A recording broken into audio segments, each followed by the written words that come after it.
90% of marriages could be saved, and 80% of employees could be retained by one thing. It's not therapy. It's not money. It's this: feeling safe to be fully human, emotionally safe, respected, heard. We think we need more solutions, but what we really need is less fear. That's where it all begins. Not with more books, advice, or strategies, but with a radical shift in mindset. What if the way to win is to stop trying to win it all? This is the paradox of lose to win, because peace, love, and even leadership aren't won through control. They're won through surrender.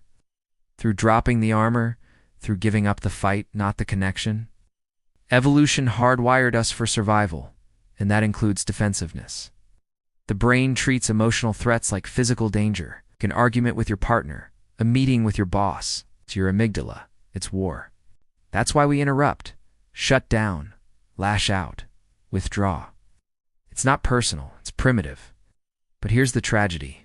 We try to protect ourselves, and in doing so, we push away the very people we need most. A couple fights over chores. She says he doesn't help. He hears criticism, not need. She withdraws. He shuts down. Not because they don't love each other, but because both feel attacked. What they need isn't to win the fight, but to feel safe to be vulnerable. In relationships, this creates conflict spirals. In workplaces, it breeds toxic silence. And the cure isn't fighting harder. It's feeling safe enough to stop fighting. John Gottman found that 96% of divorces could be predicted by how a couple starts a conflict. Not what they say, but how they say it. Soft starts, gentle words, eye contact. These aren't weaknesses, they're weapons of connection. In companies, studies showed the same thing. The best teams don't have the best talent. They have the safest culture. No fear of judgment. No fear of blame. Just psychological safety. A tech startup had high turnover until the founder began every Monday meeting by sharing one personal failure from the week. The result? Employees began opening up. Innovation followed. Safety first, success second. This is the core idea of lose to win. When people feel safe to be wrong, they're more willing to grow. When they feel safe to disagree, they're more willing to cooperate. When they feel safe to fail, they take bold, beautiful risks. The anatomy of peace teaches peace not through logic, but by changing the way we see people. From they read difficult to they read struggling. From they don't understand to they feel misunderstood. This is a shift of heart and the real battlefield. Not the argument, but the mindset behind it.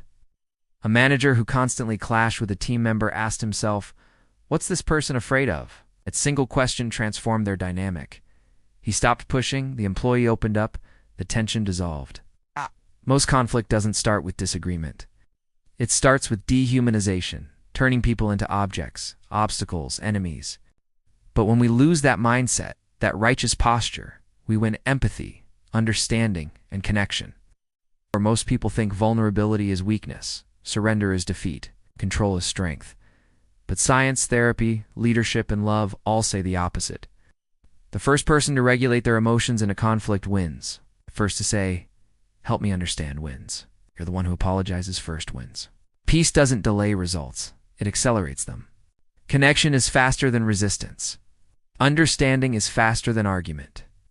During a heated boardroom debate, one executive paused, took a deep breath, and said, "I feel we're all protecting something important.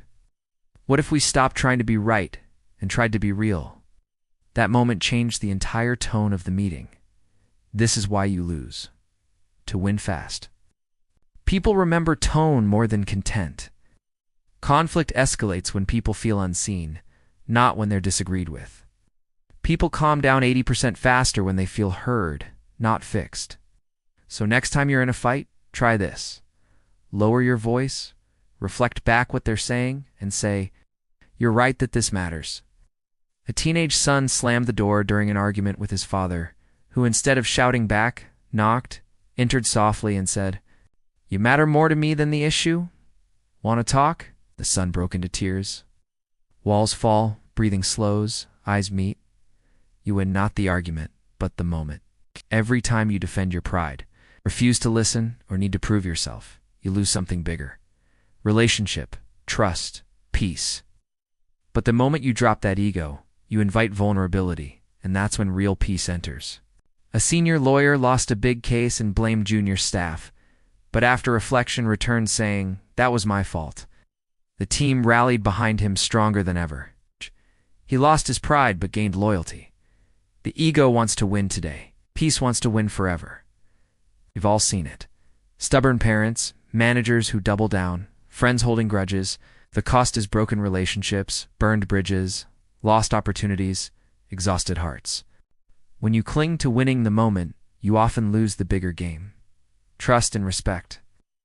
A couple letting small fights go unresolved for years, refusing to lose an argument, grew so distant that divorce became inevitable. None truly won. Learning to lose first is not giving up. It's choosing what really matters. Children watch not only your words but your emotional responses. When parents insist on being right, kids learn to hide feelings. But when a parent says, "I'm sorry, I was wrong," or "help me understand how you feel," it creates emotional safety. Mother yelled at her son for breaking a vase but later admitted, "I was tired, not mad at you." The boy felt seen, not shamed, and their bond grew stronger. Losing here means surrendering control and winning lifelong trust. Your brain wants certainty, control, and logic. Your heart wants connection, empathy, and vulnerability. Often the brain pushes you to win, to defend, prove, and dominate. But the heart invites you to lose, to listen, understand, and soften. In negotiations, people aim to win by outsmarting the other side. But the most successful outcomes happen when both lose their egos and seek mutual gain. The real victory is when brain and heart align and losing becomes the fastest way to win. In relationships, start conflict gently. Focus on feelings, not facts, and apologize without waiting. At work, encourage dissent, model vulnerability, and reward honesty over perfection. With yourself, admit when you're wrong, ask for help, and let go of needing to look right. A woman journaled nightly about moments she chose connection over control, hugging instead of arguing, listening instead of interrupting, and in 30 days felt not just more peaceful, but more powerful. So you were taught to fight, protect, and prove, but the most powerful move isn't a punch, it's an open hand. The strongest thing you'll ever do is lose first. Your pride, control, fear, and win something far greater. Connection, trust, peace, love. You don't have to slow down to find peace. You just have to stop resisting it. Lose to win. Fast.